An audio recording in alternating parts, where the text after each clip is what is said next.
अस्सलाम वालेकुम, this is Umaina Basit from ocean of knowledge. तो आज हम कर रहे हैं मैथ 10 का यूनिट नंबर 4 की रिव्यू एक्सरसाइज 4। तो ये चैप्टर पार्शियल फ्रैक्शन के बारे में है और ये हम लास्ट लेक्चर कर रहे हैं, लेक्चर नंबर 8। तो क्वेश्चन नंबर 2 हम करते हैं, ये है शॉर्ट क्वेश्चंस का। ये पेपर में आपके 2-2 नंबर के क्वेश्चन आते हैं और ये आपको लाजमन करने चाहिए। ये आपके पक्के नंबर होते हैं, जैसे ऑब्जेक्टिव के नंबर आपके पक्के होते हैं। तो क्वेश्चन नंबर 2 का जो फर्स्ट पार्ट है वो है define rational fraction. Rational fractions क्या होता है? देखें, रैशनल किसको कहते हैं? जो पी ओवर क्यू की शक्ल में लिखे जा सकें, यानी कि पी ओवर क्यू की शक्ल में लिखे जा सके। और फ्रैक्शन वही होता है जो बट्टे की शक्ल में हो, उनको फ्रैक्शन कहते हैं। अब रैशनल फ्रैक्शन की डेफिनेशन क्या है? देखें, आप बुक उठाएं, जो मैथ की पंजाब की बुक है, ये पेज नंबर 75 पे रैशनल फ्रैक्शन की डेफिनेशन दी हुई है। An expression of the form, ऐसा एक्सप्रेशन जो इस शक्ल में हो, यानी कि n over x over d over x। ये न्यूमिरेटर यानी जो बट्टा के ऊपर वाला होता है उसको न्यूमिरेटर कहते हैं, n से मैंने डिनोट किया है। और जो बट्टा के नीचे वाला होता है उसको डिनोमिनेटर कहते हैं, मैंने d से डिनोट किया है। ठीक है, ऐसा एक्सप्रेशन जो इस शक्ल में हो। और ये बात आपने हमेशा लिखनी है कि जो डिनोमिनेटर हो वो नॉट इक्वल टू 0 हो, यानी कि जो नीचे वाली वैल्यू हो वो 0 के इक्वल नहीं हो सकती। क्यों? क्योंकि अगर कोई वैल्यू हो, मिसाल के तौर पर 1, अगर नीचे 0 हो तो आंसर अनडिफाइन आता है, आंसर कोई नहीं आता। तो डिनोमिनेटर में 0 नहीं आ सकता, इसलिए हमेशा लिखा हुआ होता है कि डिनोमिनेटर जो है वो 0 के इक्वल नहीं है। ये कन्फर्म रहता है। An expression of the form, ऐसा एक्सप्रेशन जो इस शक्ल में हो, न्यूमिनेटर और डिनोमिनेटर में, और डिनोमिनेटर जो हो वो 0 के इक्वल ना हो, और न्यूमिनेटर और डिनोमिनेटर क्या हो? वो पोलिनोमियल्स हो। क्या हो? पोलिनोमियल्स हो इन x, यानी कि उनमें जो वेरिएबल यूज़ होगा वो x यूज़ होगा। फिर आप नीचे एग्जांपल भी दे दो कि x + 2 और नीचे x - 2 ओवर x + 3। ये देखें, ऊपर भी पोलिनोमियल है जो कि x में यूज़ है, x यूज़ हो रहा है, x वेरिएबल यूज़ हो रहा है, और नीचे भी पोलिनोमियल है और यहाँ वेरिएबल भी x यूज़ हो रहा है। तो आप डेफिनेशन पढ़ लो। एन एक्सप्रेशन, रैशनल फ्रैक्शन की डेफिनेशन दी हुई है। देखें, डेफिनेशन अक्सर स्टूडेंट्स क्या करते हैं, रट्टा लगा लेते हैं, जिसकी वजह से बगैर समझे वो याद कर लेते हैं। जब पेपर देने जाते हैं तो वो कंफ्यूज हो जाते हैं और कंफ्यूज होकर गलत मुल्लत लिख लेते हैं। मैं ऐसा बिल्कुल नहीं चाहती। मैं चाह रही हूँ कि आपका कॉन्सेप्ट क्लियर हो, दिमाग में आपको अच्छे तरीके से आप क्लियर हो के जाएं, ताकि जब आप याद करें, याद तो आपने करना है, मैं आपको याद नहीं करवा रही, मैं जस्ट आपका कॉन्सेप्ट क्लियर कर रही हूँ। तो रैशनल फ्रैक्शन ऐसा फ्रैक्शन है जो एन एक्सप्रेशन जो इस शक्ल में हो, न्यूमिनेटर और डिनोमिनेटर साथ x इसलिए यूज़ हो रहा है क्योंकि वो जो वेरिएबल यूज़ हो रहा है वो x यूज़ हो रहा है। ठीक है ना? इस शक्ल का जो एक्सप्रेशन है जिसमें जो डिनोमिनेटर हो वो 0 के इक्वल ना हो और जो न्यूमिनेटर और डिनोमिनेटर हो वो पोलिनोमियल हो। मैंने पोलिनोमियल का भी बता दिया, वो क्या होता है। x + 2 भी पोलिनोमियल है, x² + 2 होता वो भी पोलिनोमियल है, x² - 2 x + 3 होता तो ये भी पोलिनोमियल है। तो अगर पोलिनोमियल में न्यूमिनेटर और डिनोमिनेटर हो तो इनको हम क्या कहेंगे? इनको हम रैशनल फ्रैक्शंस कहेंगे। कॉन्सेप्ट क्लियर हो गया? अब आप जब याद करोगे, पेज नंबर 75 में मैं यहाँ लिख दूँ ताकि आपको याद करने में आसानी हो। ये पेज नंबर 75 में डेफिनेशन लिखी हुई है।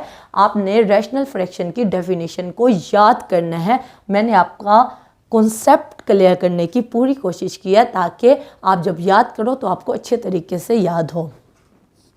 ओके, सेकंड पार्ट हम देखते हैं, what is proper fraction. Proper fractions क्या होते हैं? यहाँ भी आप पेज नंबर 75 ही है, यहाँ इकट्ठे ही तीनों डेफिनेशंस दी हुई हैं। पेज नंबर 75 में दिया हुआ है अ रैशनल फ्रैक्शन, यानी ए रैशनल फ्रैक्शन जो कि यानी कि पोलिनोमियल में हो, न्यूमिनेटर और डिनोमिनेटर, और अगर डिग्री हो न्यूमिनेटर की वो लेस देन हो डिनोमिनेटर के। तो आप क्या लिखोगे? ऐसा एक्सप्रेशन ऐसा रैशनल फ्रैक्शन, यानी कि जब हम रैशनल फ्रैक्शन यूज़ कहेंगे, इस्तेमाल करेंगे रैशनल फ्रैक्शन का लफ्ज़, तो हमें पता चल जाएगा कि न्यूमरेटर जो है वो भी पोलिनोमियल में है और डिनोमिनेटर में जो है वो भी पोलिनोमियल में है। किस में, कौन सा वेरिएबल यूज़ हो रहा है, एक्स का।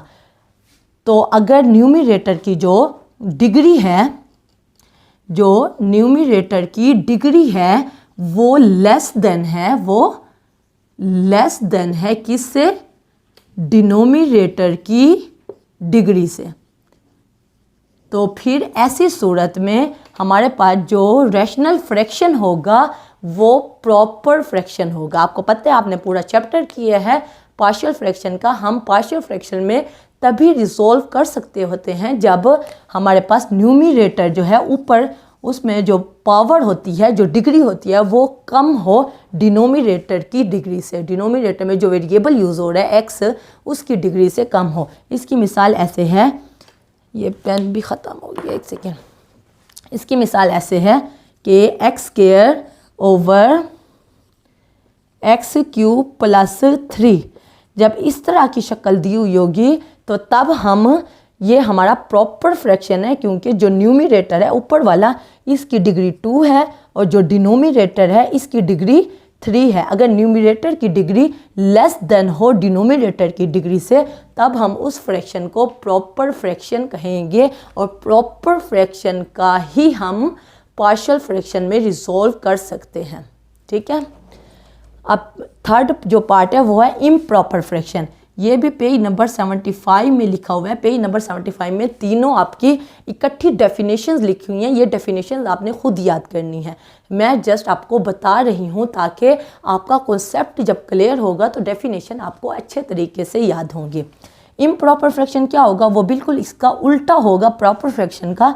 यहाँ जो न्यूमरेटर है और डिनोमिनेटर है, इसमें जो न्यूमरेटर होगा उसकी जो डिग्री होगी वो क्या होगी, वो ग्रेटर होगी या इक्वल होगी।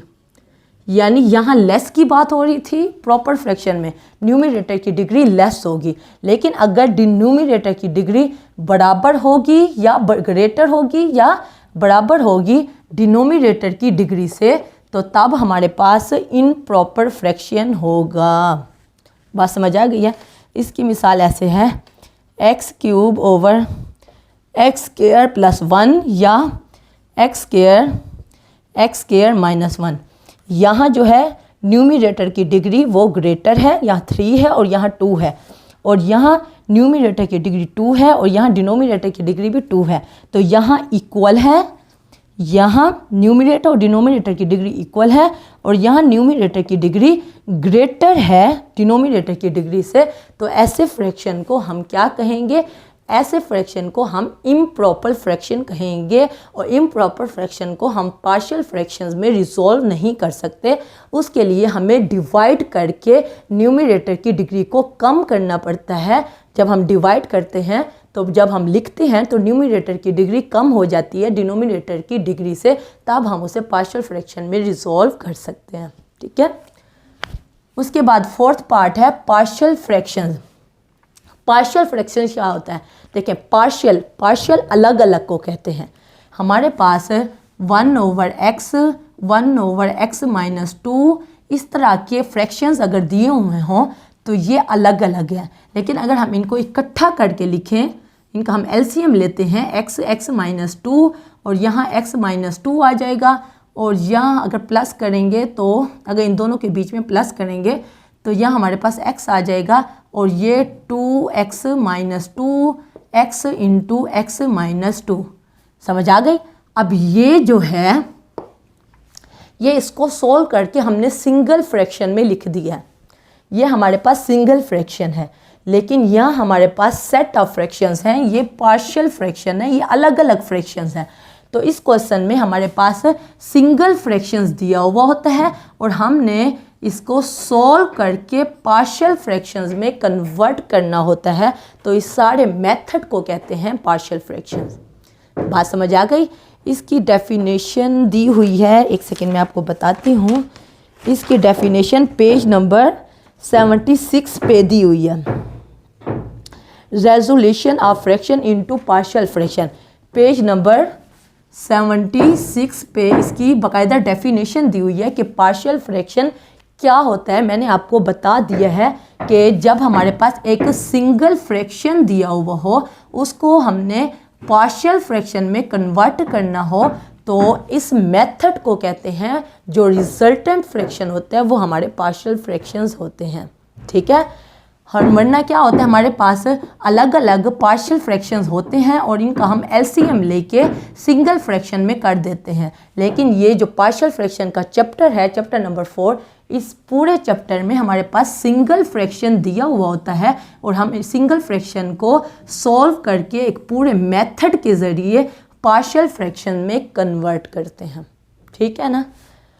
उसके बाद 5th पार्ट है, how can we make partial fractions of x-2 into over x+2 x+3। ये पूरा जैसे पार्शियल फ्रैक्शन का पूरा मेथड है, हम इसे अप्लाई करेंगे। लेट करके इसको बराबर कर देंगे a ओवर x+2, क्योंकि जो हमारे पास फैक्टर है वो लीनियर है तो इसके ऊपर एक कैपिटल लेटर आएगा, प्लस ये दूसरा फैक्टर जो है वो भी x की पावर 1 है, सिंपल है, तो इसके ऊपर b ओवर x+3 आ जाएगा। जो दूसरा स्टेप होता है, हमने मल्टीप्लाई करना होता है, तो इस तरह मल्टीप्लाई करेंगे तो ये कट जाएगा, x-2 is equal to a, x+2 cut जाएगा और बाकी x+3 बच जाएगा। यहाँ भी कटिंग होगी, b x+3 से कट जाएगा, बाकी x+2 लिखा हुआ आएगा, मैंने नहीं लिखा, मल्टीप्लाइंग बोथ साइड x+2 और x+3। यहाँ बीच में आपने मल्टीप्लाइंग करना है, जैसे हम क्वेश्चन करते थे एक्सरसाइज 4.1 और 4.2 में हमने किए हैं। अगर आपको नहीं आते तो आप पहले वो मेरी वीडियोस देख लें एक्सरसाइज 4.1 और 4.2 के, तो आपको अच्छे तरीके से समझ आ जाएगी। तो बस इसके बाद हमने क्या करना होता है, हमने x की वैल्यू पुट करनी होती है। यहाँ पहला जो फैक्टर है x+2 है, x+2 को 0 के इक्वल करके x की वैल्यू निकालेंगे -2, x की जगह पे -2 पुट करेंगे, -2 -4 हो जाएगा, इज इक्वल टू a, ये हो जाएगा -2 + 3, और यहाँ x की जगह पे -2 पुट करेंगे तो ये पूरी वैल्यू 0 हो जाएगी। अब यहाँ -4 है, इज इक्वल टू a, और ये +1 हो जाएगा, 1 a से मल्टीप्लाई होगा तो a की वैल्यू आ जाएगी -4। ठीक है, बात समझ आ गई। इसी तरह हम पहले x+2 को 0 के इक्वल करके x की वैल्यू निकाली है, फिर x+3 को 0 के इक्वल करके x की वैल्यू निकाल लेंगे -3, और इसी में जिसको हमने 2 का नाम दिया है, इसको हमने 1 का नाम दिया है, और मल्टीप्लाई करने के बाद, कटिंग करने के बाद जो इक्वेशन बनी है उसको 2 का नाम दिया है। तो इसमें x की वैल्यू -3 पुट करेंगे तो यहाँ बन जाएगा -3 -2 इज इक्वल टू a, -3 + 3 0 बन जाएगा, प्लस b, और x की जगह पे -3 + 2 आ जाएगा। अब यहाँ -3 -2 -5 इज इक्वल टू, ये 0 बन जाएगा पूरा, और यहाँ b की वैल्यू -1 आ जाएगी, -1 b हो जाएगा, माइनस से कट जाएगा, यहाँ b की वैल्यू आ जाएगी 5। ठीक है, अब a और b की वैल्यू हमने निकाल ली है, ये a की वैल्यू है, ये b की वैल्यू है। इस इक्वेशन 1 में हम पुट कर देंगे बाय 1। अब 1 को 1 में a और b की वैल्यू पुट कर रहे हैं, a की वैल्यू क्या निकली हमारे पास -4 ओवर x+2 आ जाएगा, और प्लस b की वैल्यू हमने क्या पुट करनी है, जो निकली है 5 ओवर x+3, और ये आपका आंसर है क्वेश्चन नंबर 2 के 5th पार्ट का। इसमें आपने हमारे पास एक सिंगल फ्रैक्शन दी हुई थी, इस सिंगल फ्रैक्शन को हमने पार्शियल फ्रैक्शन में देखें, पार्शियल फ्रैक्शन में कन्वर्ट कर दिया। ठीक है ना। आम तौर पे हमने आज तक जितना कुछ किया है वो क्या होता था, हमारे पास पार्शियल फ्रैक्शन दिए हुए होते थे, एक दी हुई होती थी या 2 या 3 सेट ऑफ फ्रैक्शन दी हुई होती थी, और हम उनको सिंगल फ्रैक्शन में कन्वर्ट करते थे। कैसे? प्लस माइनस लगा के उनका एलसीएम लेके हम सिंगल फ्रैक्शन में कर लेते थे। लेकिन ये जो चैप्टर है ये हमारे पास सिंगल फ्रैक्शन यानी कि जो रिजल्टेंट फ्रैक्शन होता है, सॉल्व हुई फ्रैक्शन हमारे पास दी हुई होती है, उसको हमने अलग अलग पार्शियल फ्रैक्शन में कन्वर्ट करना होता है। और ये देखिए मैंने आपको पूरा मेथड के ज़रिए पार्शियल फ्रैक्शन में कन्वर्ट करने का मेथड बता दिया। ठीक है, तो क्वेश्चन नंबर 2 के 5th पार्ट मैंने आपको करवा दिए हैं, यही 5th पार्ट ही आपके स्मार्ट सिलेबस में शामिल हैं। तो मैंने बड़ी डिटेल से करवाया, उसके बावजूद कोई कन्फ्यूजन हो, कोई मसला हो, कोई बात समझ ना आई हो तो आप नीचे कमेंट में पूछना, मैं इंशाल्लाह नेक्स्ट क्लास में या कमेंट बॉक्स में इसका डेफिनेटली जवाब दे दूँगी। तो अगर आप मेरे चैनल पे नए हैं तो प्लीज़ मेरे चैनल को ज़रूर सब्सक्राइब करें, और अगर आपको मेरी वीडियो थोड़ी सी भी इंफॉर्मेटिव लगी है तो मेरी वीडियो को ज़रूर लाइक करें। तो फिर मिलेंगे नए लेक्चर के साथ। अल्लाह हाफिज़।